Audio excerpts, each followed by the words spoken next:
awal-awal penolakan, kurang lebih butuh waktu 6 bulan sampai setahun untuk mengkonsolidasikan, menyamakan persepsi. Dan itu butuh proses diskusi panjang untuk bagaimana pemikiran saya adopsi. Awal-awalnya juga, loh ini ngurusin masjid kok seperti ngurusin perusahaan. Ini bukan perusahaan, beda gitu. Namun ketika saya belajar dari Masjidil Haram, di Masjid Nabawi, itu kan di sana pegawainya begitu banyaknya, melayanin jamaah. Oh, berarti kalau masjid bisa sebagai tempat peradaban, berarti harus diurus secara serius, harus diurus secara profesional. Karena umat butuh layanan profesional. Nah, dari situlah akhirnya pelan-pelan dinamika perbedaan pemikiran dari takmir yang dulu tidak sependapat sepemikiran saya, lama-lama bisa menyatu dan sekarang sudah solid dan kompak. Paling wow gitu ya, wow itu adalah sholat subuh berhadiah umroh. Sehingga waktu itu yang datang lebih dari hampir 2000-an. Jadi ini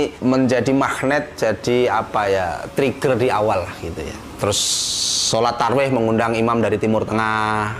Terus bergeser masjid buka 24 jam, disiapin teh dan jahe 24 jam, barang hilang diganti oleh takmir. Terus yang viral lagi adalah masjid ramah musafir.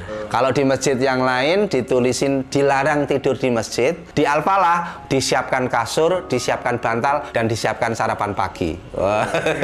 Sehingga orang seneng ke masjid, jatuh cinta ke masjid. Nah, kalau sekarang ada masjid makan-makan, Jumat pasar bahagia, yaitu belanja cuma-cuma, bayar dengan doa.